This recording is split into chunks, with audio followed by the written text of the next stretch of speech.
Molweni, my name is Anita Dywaba. I am a UN Foundation Next Generation Fellow.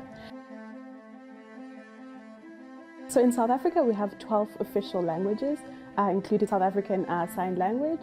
And on the streets, you can meet anyone and you can speak to them in any language, and chances are they'll understand what you're saying. So you can come to me and you can speak to me in Sesotho, Tswana, Xhosa, Zulu, whatever. I will understand what you're saying. I might respond in Xhosa though, but yeah, we understand each other's languages.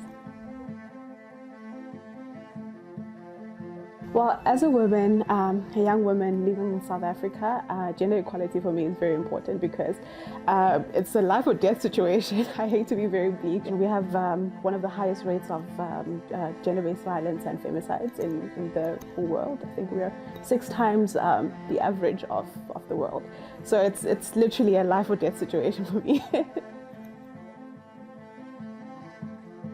I wouldn't think that the SDGs need rescuing. I think maybe a bit of re-strategizing would be the correct term.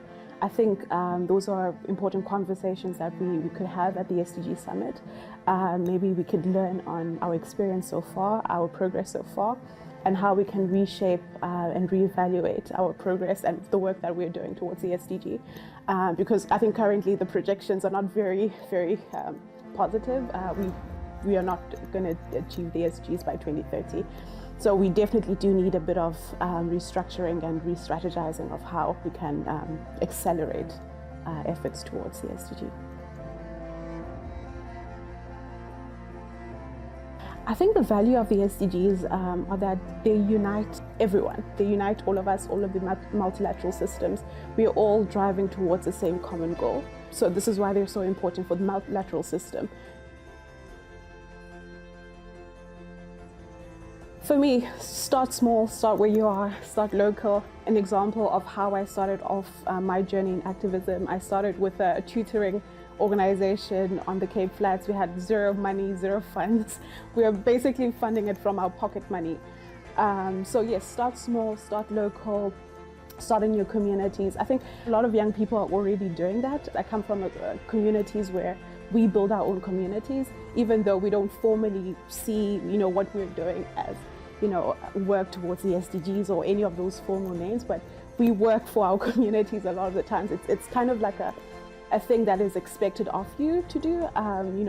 Feeding the poor or people who are less advantaged it's not a job. It's something that everyone is required to do in the community.